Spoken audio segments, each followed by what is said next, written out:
13절, 2절 말씀 찾으셨으면 우리 합독하겠습니다. 시작. 무릇 율법 없이 범죄한 자는 또한 율법 없이 망하고 무릇 율법이 있고 범죄한 자는 율법으로 말미암아 심판을 받으리라. 하나님 앞에서는 율법을 듣는 자가 의인이 아니요 오직 율법을 행하는 자라야 의롭다 하심을 얻으리니. 아멘. 예, 오늘 설교 제목은 제가 지난 시간처럼 중간에 말씀드리도록 하겠습니다. 지난 금요일에 여러분 기억나실지 모르겠습니다. 두 가지 진리를 정리해서 말씀을 드렸어요. 제가 여러분들이 권면해 드렸죠. 2장이 로마서에서 이제 다른 부분 또 어려운 부분이 있어요. 예를 들자면 7장이 좀 어렵고요.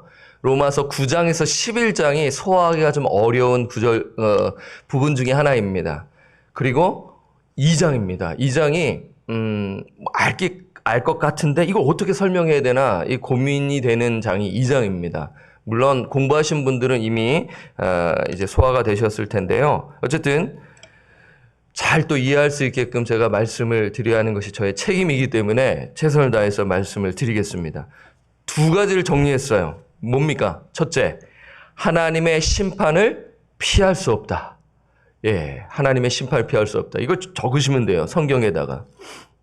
그리고 둘째, 하나님의 심판은 공정하다.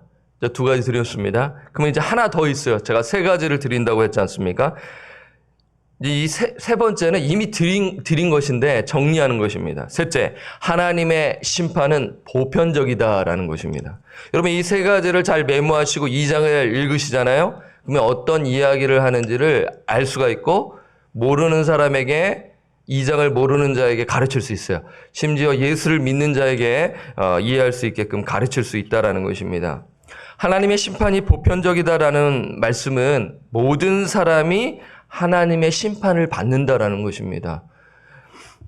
지금 바울이 이 세 가지 진리, 어떻게 보면 우리는 이 진리에 대해서 분명히 동의하고 아멘으로 화답하고 알고 있어요. 근데 왜 제가 이것을 정리해서 말씀을 드리냐면요.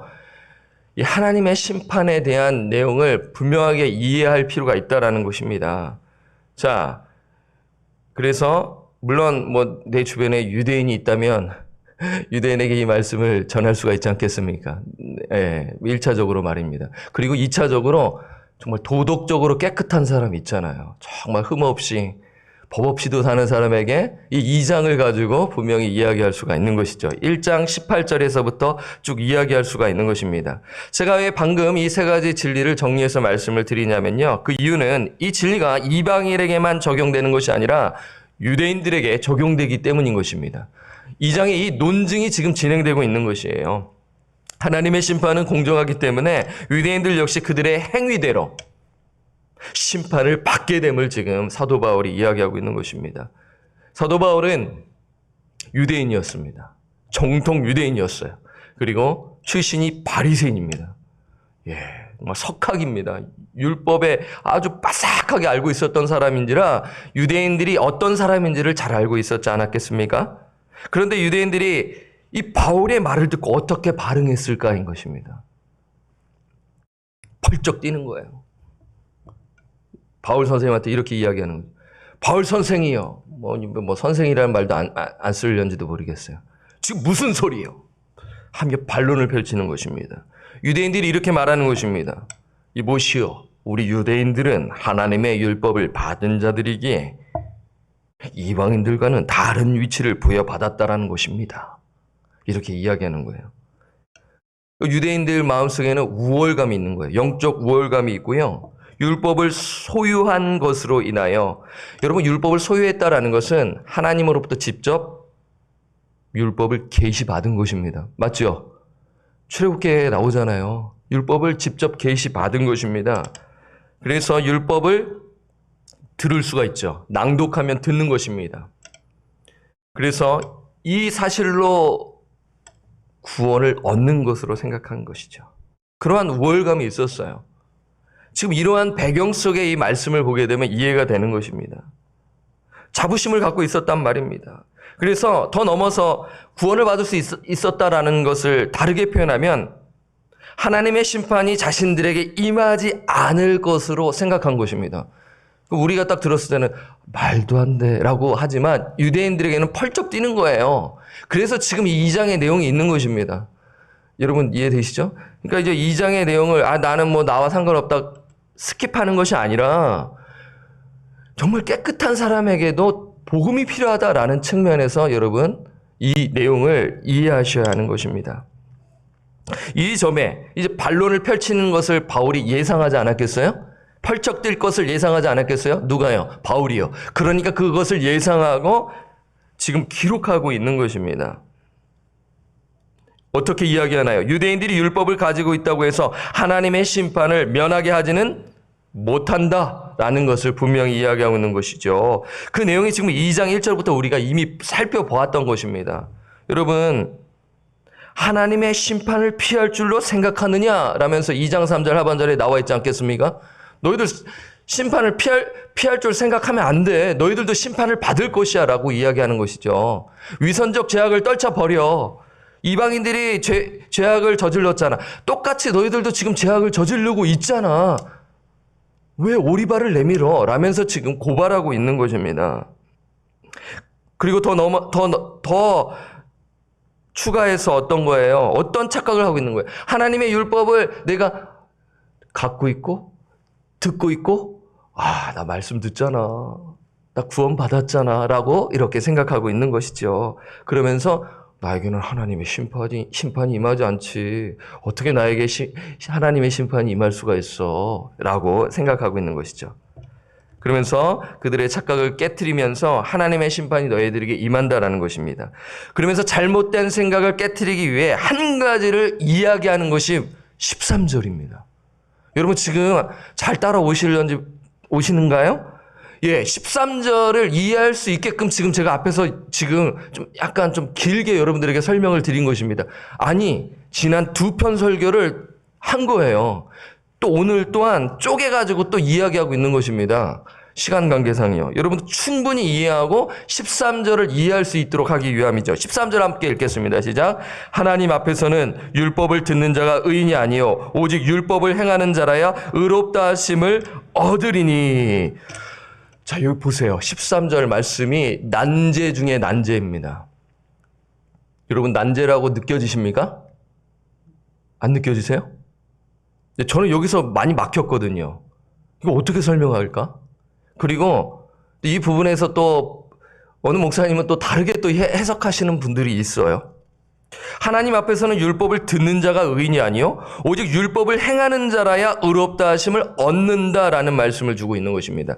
제가 오늘 설교 제목이 무엇이냐면 율법을 행하는 자라야 의롭다 하심을 얻는다 하고 물음표를 찍었어요.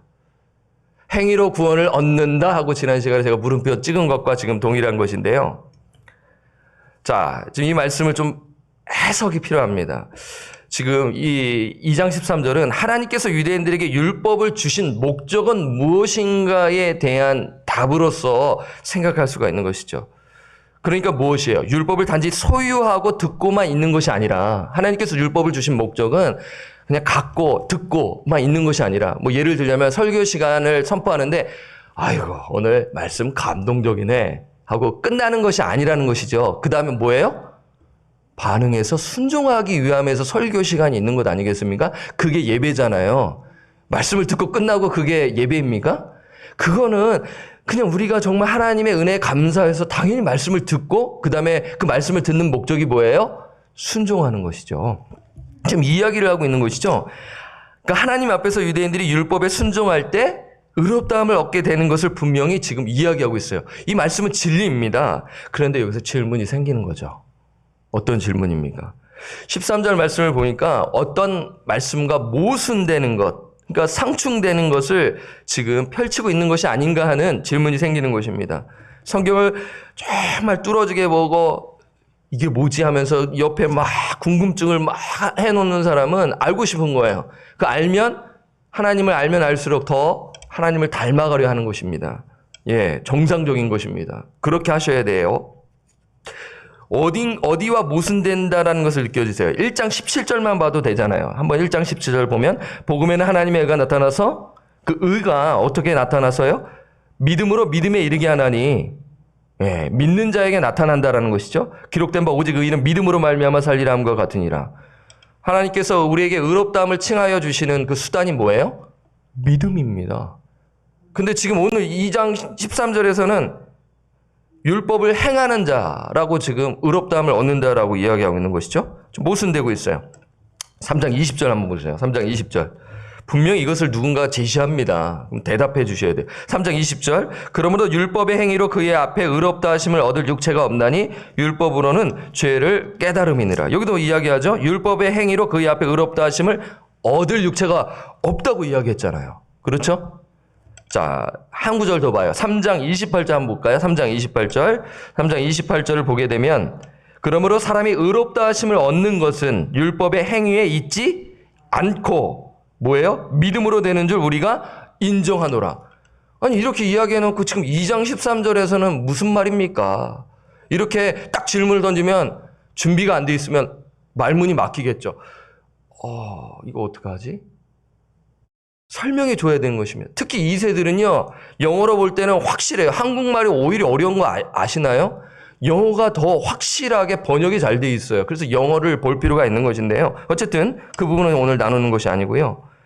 그러니까 오늘 13절은 하나님 앞에서는 율법을 듣는 자가 의인이 아니라 율법을 행하는 자가 의롭다함을 얻는다고 말하고 있는 것입니다. 자, 이 13절을 어떻게 해석해야 할까요? 쉬운 해석이 아니에요. 쉬운 게 아닙니다. 그래서 제가 오늘 본문을 딱 두 구절로 했어요. 설명이 더 필요한데 그거는 다음 금요일 날 이야기할게요. 지금 바울이 논증이 유대인만 이야기하는 것이 아니라 또 누구를 지금 갖고 와서 이야기하나요? 이방인들을 이야기하고 있습니다. 그렇죠? 이게 다 이유가 있는 것입니다. 이거 오늘 다 말씀을 안 드릴게요. 왜 이방인들을 이야기할까? 그 유대인들만 이야기하면 되잖아요. 근데 이방인들에게 있어서도 심판이 불가피하다라는 것을 이야기하면서 결국엔 유대인들 역시 심판을 피할 수 없다라는 논증인 것입니다. 자, 어쨌든 오늘 2장 13절에 집중해서 해석을 제가 나누도록 하겠습니다. 여러분 항상 해석할 때 중요한 것 중에 하나가 뭐예요? 제가 늘 말씀드리는 것 기억나시나요? 뭘까요? 두 글자입니다. 성은 문씨입니다. 이름은 맥입니다. 뭡니까? 문맥입니다. 성경을 해석할 때 가장 중요한 것이 뭐예요? 문맥이라는 것이죠. 지금 2장의 문맥을 우리가 살펴보면서 이것을 해석하면 이해가 되는 것입니다. 여러분 2장의 문맥은 어떻게 구원을 얻을 것인가가 아닙니다. 구원론이 아니에요. 이것도 무슨 말이지? 이게 확장되면은 구원론으로 우리가 생각할 수 있지만 첫 번째로 문맥을 바울이 이야기하고자 하는 것을 이해할 필요가 있는 것입니다. 어떻게 구원을 얻을 것인가가 아니라 문맥은 하나님의 심판의 기준을 지금 이야기하고 있는 것입니다. 그래서 하나님의 심판은 피할 수 없다. 하나님의 심판은 공정하다. 하나님의 심판은 보편적이다라는 말씀을 제가 설교서에 드렸지요. 지난 두 편에 하나님의 심판이 그 문맥의 흐름이다라고 드렸지 않습니까? 그러니까 지금 2장을 관통하는 그러한 문맥은 하나님의 심판의 기준을 이야기하고 있는 것입니다. 로마서 2장은 구원의 문제를 다루는 것이 아니라 하나님의 심판에 대해 이야기하고 있다고 지난 금요일에 말씀을 드렸어요. 지금 복습입니다. 오늘 또 동일한 문맥입니다. 바울은 각 사람의 행위에 따라 심판을 받을 것이다. 유대인들도 심판을 받을 것이다 라고 말씀하고 있어요. 그러면 심판의 기준이 있어야 되잖아요. 심판의 기준이 무엇입니까? 여러분 무엇입니까? 로마서 2장 2절 한번 보세요. 2장 2절. 2장 2절을 보게 되면 분명히 이야기합니다. 이런 일을 행하는 자에게 하나님의 심판이 뭐대로요?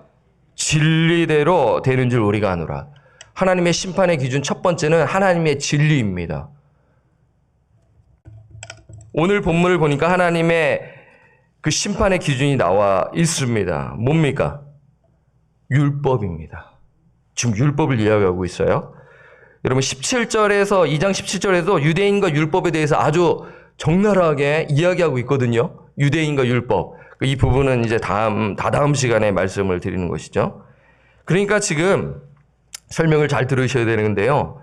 율법의 기준에 따라 심판의 기준이 율법인데 여러분 율법의 역할이 무엇입니까? 죄를 깨닫게 해주잖아요. 여러분 읽으셨잖아요. 아까 3장 20절에 보게 되면 율법으로는 죄를 깨닫게 함이라. 그러니까 유대인들이 죄인이며 그 율법에 따라 그 죄악에 따라 심판을 받는다라는 것이 바울의 논증인 것이죠. 바울은 분명히 이 진리의 말씀을 이야기하고 있어요. 그러니까 이 율법에 따라 심판한다. 그러면 하나님 앞에서 의롭다함을 얻으려면 율법을 단지 소유하는 것이 아니라 행해야 된다. 100% 율법을 지키면 의롭다함을 얻게 된다라는 그 논증을 하고 있는 것이죠. 그러니까 이 말씀이 틀린 말씀이 아니라는 것입니다. 그러니까 하나님 앞에서 의롭다함을 얻으려면 어떻게 해야 돼요? 100% 율법을 다 지키면 의롭다함을 얻게 되는 것입니다. 하나님의 심판대 앞에 부끄러움 없이 갈 수 있다라는 것이죠. 그런데 문제는 율법을 100% 지키는 것이 가능합니까? 가능하지 않다라는 것이죠. 불가능하다라는 것이죠. 율법은 우리를 고발하죠. 정죄합니다. 예수 믿기 전에는 우리가 죄인인 누구를 깨닫게 하지 않은 도구인 것이죠. 예수 믿고 난 후에는 또 다른 측면에서 봐야 하는데, 여러분 야고보서 2장 10절에 보면 누구든지 온 율법을 지키다가 그 하나를 범하면 모두 범한 자가 되나니라고 이야기하고 있습니다. 그 어느 누구도 율법을 완전히 100% 지킬 수 없어요. 겉으로는 봐서 다 지키는 것처럼 보이지만 예수님이 보셨을 때 율법주의, 위선적 제약을 하는 자들과 맞서 싸우신 것입니다. 정직하게 내가 죄인이라 고백하면서 그 회개의 열매를 거두는 자에게는 하나님이 예수님께서 긍휼을 베푸셨죠. 하지만 지키지도 못하는데 지키는 것처럼 위선적 제약을 저지르는 자에게는 단호히 그 유선의 제약을 고발하신 것이죠. 그 내용이 마태복음, 마가복음, 누가복음, 요한복음에 나와 있는 것입니다. 바울은 이것을 잘 알고 있었어요. 바울은 유대인들이 다 지키지 못하는 것을 지금 고발하고 있는 것입니다. 따라서 유대인들도 이방인들과 같이 동일한 죄인임을 지금 이야기하고 있는 것입니다. 따라서 유대인들도 심판을 피할 수 없다. 공정하게 심판을 받게 될 것을 이야기하고 있는 것입니다. 그래서 2장 16절 한번 보세요. 2장 16절을 보게 되면 이방인들에 대한 이야기는 다음 시간에 말씀을 드리는데 이렇게 결론을 내리죠. 함께 읽겠습니다. 시작. 곧 나의 복음에 이른 바와 같이 하나님이 예수 그리스도로 말미암아 사람들의 은밀한 것을 심판하시는 그날이라. 심판의 날이 있다라고 지금 이야기하고 있죠. 사람들의 은밀한 것을, 그 동기를 살피는 것입니다. 겉으로는 깨끗해 보여요. 야, 거룩해 보여요. 근데 그 동기가 불순한 것을 누구만이 아셔요? 하나님만이 아신다는 거예요. 하나님을 두려워하며 사역을 감당해야 한다는 것입니다. 그래서 예수님께서 심판주로 재림하셔서 각 사람의 행위에 따라 심판하실 것이다. 따라서 바울은 지금 유대인에게도 뭘 전하는 것입니까? 복음을 전하는 것입니다. 그들에게 뭐가 필요해요? 복음이 필요한 것입니다. 그들에게 뭐가 필요해요? 하나님의 의가 필요한 것입니다. 복음에는 하나님의 의가 나타나기 때문에 그들이 믿음으로 반응해야 하는 것이죠. 그래야 예수의 복음을 통해 죄인이 의롭다함을 얻게 된다. 예수를 믿어라. 예수를 신뢰하라. 그 예수를 정말 영접하라 라고 지금 이야기하고 있는 것입니다. 그래야 마지막 심판날 앞에서 영원한 정죄를 받지 않게 될 것이다 라는 지금 그러한 문맥 속에서 지금 경고의 메시지로 2장 13절 말씀을 주는 거예요. 그러니까 유대인들이, 정직한 유대인들은 깜짝 놀라는 거죠. 그치, 내가 다 못 지켰잖아 라면서 정직하게 반응하며 회개하는 것입니다. 이것이 영적 메시지인 것이죠. 그래서 오늘 여러분 찬양 부르셨을 때 여러분 생각나셨는지 모르겠어요. 제가 좀 찬양을 고르면서 오늘 말씀 또 준비하는데요. 또 찬양을 또 말씀 준비하고 또 찬양을 준비하는데요. 심판날 당할 때 주님을 너 맞을 준비해. 마음속에 주님을 영접하라. 영접하라. 심판날 오기 때문에 그 날이 오기 전에 예수님을 진심으로 믿고 회개하고 주님을 영접하라는 그러한 메시지로 오늘 찬양을 통해 우리가 드렸지 않았겠습니까? 그렇다면 오늘 우리에게 이 13절 말씀을 어떻게 적용해야 할까요? 아니, 목사님이 유대인들에게 하면 되잖아요. 나하고는 무슨 상관이 있습니까? 라고 또 이렇게 생각하실런지 모르겠습니다. 그렇지 않아요. 저는 이 말씀을 묵상하면서 어떻게 할까? 우리 성도님들에게 이 본문의 말씀을 정확하게 이해하고 해석하고 또 적용할 수 있게끔 어떻게 할까 고민을 했습니다. 여러분, 율법의 행위로 의롭다함을 얻지 못한다고 해서 율법을 폐기해야 하나요? 율법 버려야 되나요? 십계명 다 무시해야 되나요? 아니잖아요. 율법은 선한 것입니다. 우리가 예수 믿기 전 율법은 우리를 정죄했어요. 그러나 예수를 믿은 영혼, 성령을 받은 영혼은 율법을 보는 시각이 다릅니다. 성령님은 성령 받은 영혼이 율법을 지킬 수 있도록 인도해 주신다라는 것입니다.